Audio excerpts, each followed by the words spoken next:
الحمدللہ الحمدللہ وکفا والصلاة والسلام علی اشرف الانبیاء والمرسلین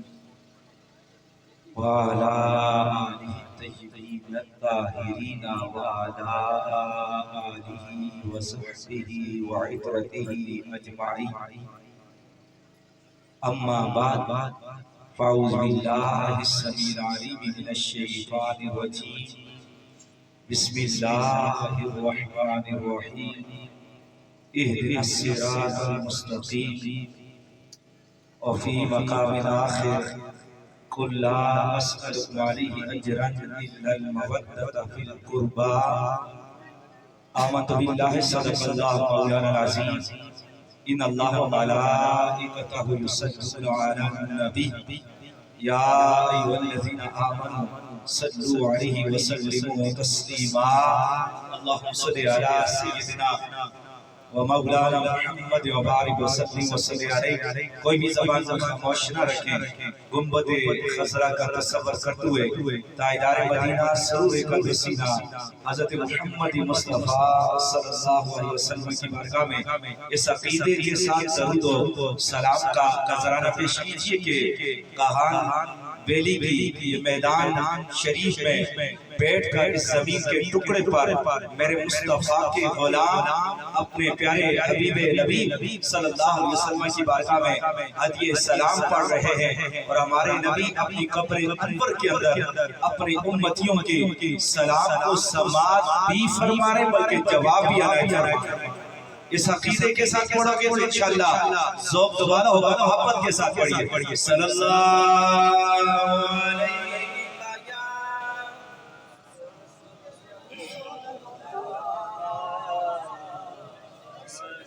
وسلم علیکہ یا حبیب اللہ. اپنی بازا نہیں ہے, محبت سے پڑھیے صلی اللہ علیہ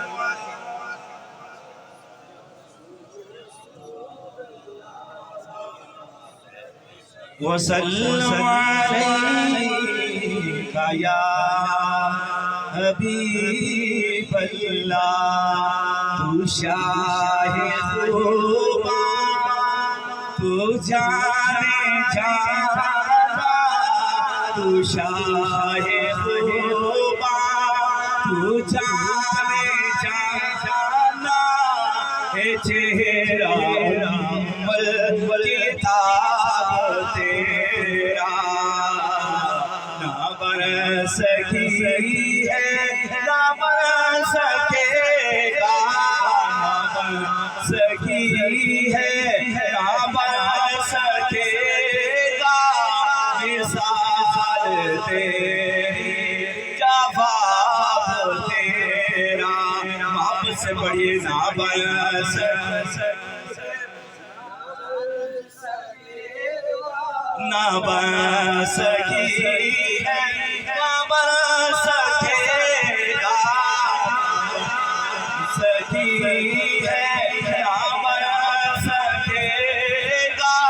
مثال تیری جواب تیرا. تو سب سے اول تو سب سے آخر ملا ہے حسن تمام تجھ کو. عمر لاکھوں برس کی ہے تیری, عمر لاکھوں برس کی ہے تیری, مگر ہے تازہ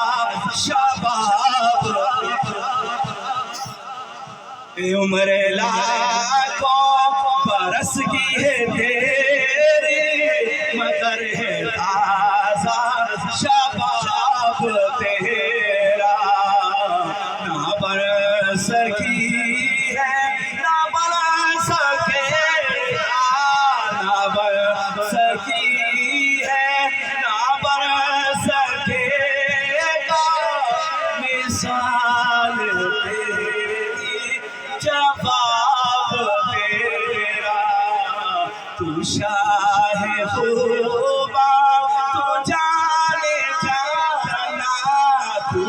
خوبا تو جانے جانا چہرہ کتاب تیرا بعد لائق عزت و احترام کی تقریم معزز و محترم سامعین شام میرے بزرگوں بھائیوں دوستوں جملہ بلادریوں سے تعلق رکھنے والے کلمہ گو میرے مسلمان بھائیوں جملہ ساداتی گرامی مرتبت اور بالخصوص استان عالیہ خضریہ قادریہ میدان شریف سے تعلق اور نسبت رکھنے والے کلمہ گو میرے مسلمان بھائیوں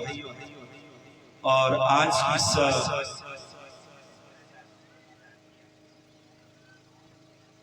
کی اس محفل صحیح کی میزبان محفل استان عالیہ خضریہ قادریہ کے جملہ معاونین جملہ صاحبزادگان اور بالخصوص صاحبزادہ ذیشان صاحبزادہ میاں بشیر حسین خضری صاحبزادہ ذیشان صاحبزادہ میاں فرید صاحب صاحبزادہ ذیشان سجاد نشین بالخصوص صاحبزادہ میاں اقبال حسین خضری صاحب صاحبزادہ ذیشان جناب محترم صاحبزادہ میاں روشن الدین صاحب جناب محترم صاحبزادہ میاں ریاض الدین خضری صاحب صاحبزادہ ذیشان علامہ میاں عزیز الرحمان خضری صاحب صاحبزادہ ذیشان صاحبزادہ میاں مشتاق حسین خضری صاحب جناب محترم انتہائی محبتوں کے لائق نقیب محفل اور اس محفل کو چار چاند لگانے والے جناب محترم میاں مہر علی صاحب اور جناب حضرت علامہ مولانا احمد صاحب حضرت علامہ مولانا عارف عطاری صاحب حضرت محترم میاں شفیق صاحب اور خطیب علیہ سنت حضرت علامہ مولانا میاں محمد فاروق صاحب محترم مقام سید رحمان چشتی صاحب اور بنجو سے پارس سے تشریف لائے ہوئے خلیفہ سید آرام صاحب سلامت برکاتہ العالیہ اور دیگر معزز و محترم سامعین شام بالخصوص یقیناً آج کی اس محفل کی صدارت جس طرح پہلے میاں عزیز الرحمان صاحب نے اور میں نے اعلان کر دیا ہے یہ جملہ سازگان کی طرف سے یہ سالانہ عرس کی تقریب ہے اور یقیناً جو قبلہ خواجہ خواجگاں سلطان العارفین فقیر باجی علیہ رحمہ کے سازگان یہاں پہ موجود ہیں میاں بشیر صاحب اور ان کے بھائی اور بالخصوص قبلہ غلام ربانی صاحب المعروف نانگا باجی علیہ رحمہ آپ کے بھی صاحبزادے یہاں پہ موجود ہیں اور بالخصوص میاں نورانی صاحب علیہ رحمہ آپ کے بھی صاحبزادے دونوں یہاں پہ موجود ہیں اللہ تعالیٰ سب کا بیٹھنا مل بیٹھ کر اور اس پروگرام کو چلانا اپنی بارگاہ میں قبول اور منظور فرمائے مجھے یہاں پہ ایک بات کی خوشی محسوس ہو رہی ہے کہ جملہ فقیر باجی کی اولاد ہو اور یہاں پہ بیٹھی ہے اور جملہ بلادری کے لوگ ایک پلیٹ فارم پہ بیٹھے یہ بڑی بات ہے اور میں خراج تحسین پیش کرتا ہوں جملہ میاں بلادری کو بنہلہ شریف کی یقیناً وہاں سے یہ فیض اور یہاں پہ بہت بڑا نام ہے میں اکثر اوقات اس کی تقریبات میں مجھے جانا ہوتا ہے میں دیکھتا ہوں ہر ایک بھائی ایک دوسرے سے جدا گدی بنا کر بیٹھا ہوا ہے لیکن میں مبارکباد پیش کرتا ہوں میدان شریف میں اور بالخصوص استان عالیہ خضریہ سے تعلق رکھنے والے جملہ صاحبزادگان کو کہ اللہ آپ کو اسی طرح زندگی میں آپ کے بچوں کو بھی اللہ اتفاق کی دولت سے مالا مال فرمائے اور نفرتوں کو معافتوں میں تبدیل فرمائے دوستان معظم قرآن مجید فرقان حمید کی 2 آیات میں نے مختلف مقامات سے سورہ شورى اور سورہ فاتحہ سے پڑھنے کا شرف حاصل کیا ہے، اس کے ضمن میں چند مروزات گوشت گزار کر کے اپنی گفتگو اپنے مقررہ وقت پہ اختتام پذیر کرنے کی جسارت کروں گا۔ دعا کرتا ہوں رب قدیر مجھے حق بات کہنے اور اس پر بالخصوص مجھے اور آپ سب کو عمل پیرا ہونے کی توفیق عطا فرمائے۔ آپ کی توجہ کا مرکوز رہوں گا، یہ جو بیچ میں جگہ خالی ہے، میں گزارش کروں گا کہ آپ لوگ آگے آ جائیں اور یہ جگہ پر کیجئے، اور ماشاءاللہ جو دائیں بائیں وہ بھی آ جائیں پنڈال میں، تو مجھے آسانی ہوگی بولنے میں اور آپ لوگوں کو بات سمجھانے میں۔ اللہ آپ کے ذوق و سلامت رکھے۔ میری آواز اگر آپ لوگوں کے کانوں تک پہنچ رہی ہے کہ یہ جو جگہ خالی ہے یہاں آ جائے، یہ ایک ماحول بن جائے۔ کافی میاں عزیز الرحمان صاحب غصے کی حالت میں ہو رہے تھے، لیکن آپ لوگ پھر بھی ان کا غصہ سمجھ نہیں سکے۔ غصے کی بات نہیں تھی، محبت کی بات تھی کہ آپ لوگ قریب آئیں، اور یہی آستانے جو ہوتے ہیں یہ محبت کو اتنا کلوز کرتے ہیں کہ نفرتوں کو معافوں میں تبدیل کر دیتے ہیں۔ کہہ دو سبحان اللہ، محبت سے کہہ دیجئے سبحان اللہ۔ تو میں جو آیا قریب آپ کے سامنے میں نے تلاوت کی ہے، اس کے حوالے سے عرض کرنا چاہوں گا، میرا رب قدیر اعلان فرماتا ہے اہدنا الصراط المستقیم، اے اللہ ہمیں سیدھے راستے پہ چلا دے۔ جب انسان یہ دعا مانگتا ہے، چاہے یہ دعا عام تلاوت کی حالت میں مانگے یا نماز کی صورت میں مانگے، نماز چاہے فرائض کی ہو، واجبات کی ہو، عیدین کی ہو، نوافل کی ہو، ہر نماز میں سورہ فاتحہ کا پڑھنا، اس دعا کا پڑھنا واجب ہے، اور ہر ایک مسلم کو، ہر ایک بچے کو، ہر ایک نوجوان کو، ہر ایک بزرگ کو یہ دعا، یہ سورہ فاتحہ یاد ہے، اور ہر وقت عرض کرتا ہے مولا مجھے سیدھے راستے پہ چلا دے۔ المستقیم، جو استقامت والا ہو۔ ہمیشہ یاد رکھیں یہ کہان کے مضافات میں اور کہان کی اس چوٹی پر اللہ کا ذکر ہو رہا ہے، نبی کی نعت ہو رہی ہے، مولا علی کی منقبتیں ہو رہی ہیں، آل نبی اولاد علی کا ذکر ہو رہا ہے، اور یہ کرام کی عظمتوں کے ڈنکے بجائے جا رہے ہیں۔ لیکن یاد رکھیں تھوڑا سا قریب میں جا کر آپ کو یہ روحانیت نہیں ملے گی، آپ کو یہ چاشنی نہیں ملے گی، آپ کو یہ معافل کی تقریبات نہیں ملے گی، لیکن یہ سوچنے والی بات ہے جب انسان سیدھے راستے پہ چل پڑتا ہے، اس کے خلاف اس کا دشمن کھڑا ہو جاتا ہے، کہتا ہے رب کی بارگاہ میں مولا جو میرے بندے ہیں وہ تو میرے ہی ہیں، جو میرے بندے ہیں، جو میرے چیلے ہیں وہ تو میرے ہیں، لیکن مولا جو تیرے راستے پہ چل پڑیں گے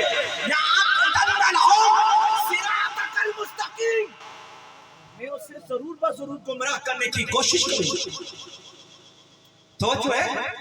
تھوڑا سا رات کو تو بڑے اچھل اچھل کے ناتخوان کو داد دے رہے تھے، یار کہ میں قرآن کی آیتیں پڑھ رہا ہوں، اونچی وہاں سے کہہ دیجئے سبحان اللہ۔ میں جو ہے نا صرف ملوک یہاں قریب ہے، میں یہاں تھوڑے پڑھوں نا، آپ آئیں گے ہزاروں اور لاکھوں کی یہاں نشاور کر لیں گے، لیکن یہاں قرآن پڑھا جائے تو کم از کم زبانوں کو تو استعمال کریں نا یار، ہاتھوں کو اوپر کر کے، ہاتھوں کو اوپر کر کے سبحان اللہ۔ جب بندہ سیدھے راستے پہ چل پڑتا ہے، اور میاں صاحبان آپ یہاں مضافات میں بیٹھ کر اللہ کی ضربیں لگا رہے ہیں، اور یہ ضربیں آپ نہیں، اگر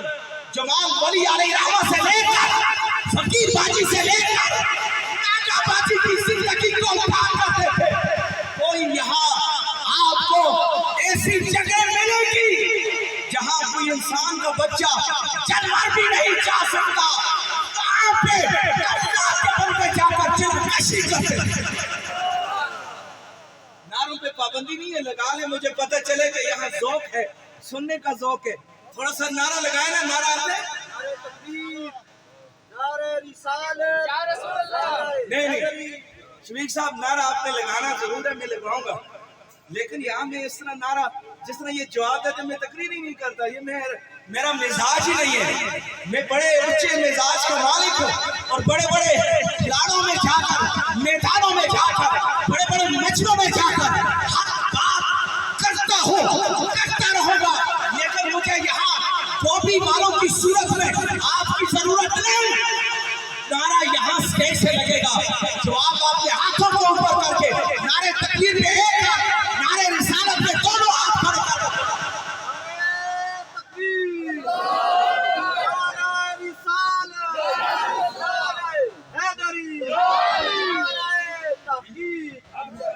اللہ آپ کے ذوق کو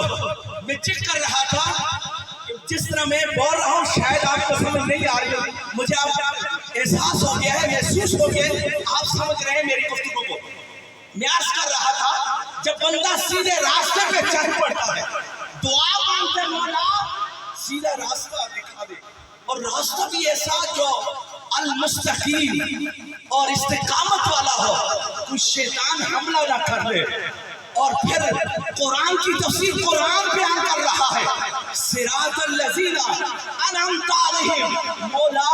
ان لوگوں کا راستہ عطا فرما دے جن پر تیرا انعام ہوا. یار آگے میں بات بتاؤں گا، آپ کے دل جو ہے نا، آپ کے دل خوش ہو جائیں گے، اور آپ کے دل اتنے خوش ہو جائیں گے اور سمجھیں گے کہ یار ہمارے عقیدے والی بات ہمیں شاید قرآن کی آیت سے سمجھا کر چلے گئے. جب یہ دعا مانگتے مولا ہمیں سیدھے راستے پہ چلا، اور راستہ بھی ان لوگوں کا جن پر تیرا انعام ہوا ہے. اب سوال کر سکتے ہیں، او شاہ جی راستہ تو بتا دیا، اب یہ بتاؤ انعام یافتہ عزیز الرحمان صاحب وہ کون لوگ ہیں جن کے راستے پہ ہم چل جائیں، ان کا دامن پکڑ لے، اوہ یار سبحان اللہ کہتے ہیں، ان کے ساتھ نسبت جوڑ دیں، اس کے ساتھ نسبت جوڑ دیں، تعلق جوڑ دیں، ہمیں رائے عطایت بھی مل جائے، رائے مشخص بھی مل جائے. نعرہ تکبیر، نعرہ رسالت، نعرہ حیدری، نعرہ تحقیق. اب وہ راستہ کن لوگوں کا ہے؟ میرا رب تیسرے مقام پہ فرماتا ہے، من یطع اللہ ورسولہ فاولئک مع الذین انعم اللہ من النبیین والصدیقین والشہداء والصالحین وحسن اولئک رفیقا. رب فرما رہے میرے بندے میرے راستے پہ چلنا چاہتا ہے، رائے عطایت تلاش کرنا چاہتا ہے، انعام یافتہ لوگوں کے ساتھ تعلق کو جوڑنا چاہتا ہے، پھر من یطع اللہ ورسولہ، جس نے اللہ اور اس کے رسول کی فرمانبرداری کی، تابعداری کی اور کہا مانا، فاولئک مع الذین انعم اللہ، بس یہی وہ انعام یافتہ لوگ. کون سے ہیں؟ من النبیین، نبیوں کا راستہ، والصدیقین، سچے لوگوں کا راستہ، والشہداء، اور اللہ کے راہ میں مارے جانے والوں کا راستہ، والصالحین، اور اللہ کے نیک لوگوں کا راستہ. صالحین سے مراد اولیاء کرام کا راستہ. اور یہاں پہ رات سے ڈیرے لگا کر 2 روز سے بیٹھے ہو، کس لیے بیٹھے ہو اور مقصد کیا ہے؟ ہمیں راہ ہدایت مل جائے. اور یہاں روک کر بڑے دھیمے لہجے سے عرض کرنا چاہوں گا، یہ اللہ نے 4 بڑے فضل امت محمدیہ پر نازل فرمائے. اگر کوئی شخص کہے کہ میں توحید کا مقلد ہوں، توحید کو مانتا ہوں، پھر نبیوں کی رسالت کو مانتا ہوں، پھر میں شہداء کو مانتا ہوں، اپنا صدیقین کو مانتا ہوں، لیکن لوگ کہتے ہیں یہ ولی لوگ کچھ بھی نہیں ہے، میں نہیں مانتا. میں آپ سے اس آیت کے ضمن میں سوال پوچھنا چاہوں گا، کیا وہ قرآن پہ عمل کر رہے ہیں؟ نہیں کر رہے. اگر 3 راستوں پہ چل پڑے رات کو آپ کو بڑا سرور ملا ہے، نا سے بڑا ملا ہے، آپ تھوڑا تکلیف سے سرور لے لیں، کہہ رہے سبحان اللہ۔ 3 راستوں سے اگر بندہ اس میں قائم ہو، میرا ایمان ہے، قرآن کے حوالے سے عرض کرنا چاہوں گا، اگر چوتھے راستے کے ساتھ اس کا رشتہ نہ ہوا، اس کا ایمان کامل نہیں ہے، اس کا ایمان کامل نہیں ہے۔ کامل ایمان تب ہوگا جب تینوں کے ساتھ چوتھا راستہ صالحین کے قدموں میں بیٹھے گا، اللہ کے انعام اس پر ہونا شروع ہو جائے گا، اللہ کا انعام اس پہ ہونا شروع ہو جائے گا۔ دوستان معظم، یہ کیا انعام نہیں ہے؟ آپ دیکھیں ناگا باجوہ نے رہا، یقین جانے میں اپنے گھر کی بات کرنا چاہوں گا۔ میرے ایک بھائی، یہ غلام نبی صاحب موجود ہے یہاں، زبیر صاحب کے رحمت اللہ علیہ کے بیٹے منگیال کے، میرا بھائی تقریباً بڑے سے پیچھے والا سیکنڈ لاسٹ بھائی، میں تو سب سے چھوٹا ہوں، اس کے اوپر کچھ اثرات ہو گئے، اتنے اثرات ہوئے کہ یقین جانے کے پورا پاکستان ادھر ادھر پھر گئے، کہیں بھی اسے شفا نہ ملی۔ کسی نے بتایا، او بابا جی، او فقیر، او غلام حسین باجی، تجھے پتہ نہیں، آپ کا ہی دوست ناگا باجی ہے، اس کے پاس لے جاؤ، یہاں میدان لے کر آئے۔ یہ میں بات 40-50 سال پہلے کی کر رہا ہوں، میدان شریف لے کر آئے۔ یقین جانے وہی بھائی آج 6 بیٹیاں اور 1 بیٹے کا باپ ہے، اور اللہ نے اسے کرم فرمایا، شفا عطا فرمائی، اور یہاں پہ شفا کیسے نہیں ملتی؟ جب سے کسی سے محبت نہ ہو، رشتہ استوار نہ ہو، اس وقت تک کہیں سے بھی آپ کو فیض نہیں ملے گا۔ میں عرض کرنا چاہوں گا کہ یہ گنیلا شریف کی گدی اور میاں فقیر باجی علیہ رحمہ کی گدی اور ناگا باجی علیہ رحمہ، فقیر اپنا نورانی باجی علیہ رحمہ کی گدی ہو، یہاں سے فیض لینا چاہتے ہو، ان کے بیٹوں سے پیار کریں، ان کے صاحب مزار کے ساتھ پیار کریں، یہاں کی منڈی سے پیار کرو گے، اللہ تمہیں دنیا میں بھی عزت عطا کرے گا، کل معاشر میں ان کی صحبتوں میں تمہیں جگہ عطا فرما دے گا۔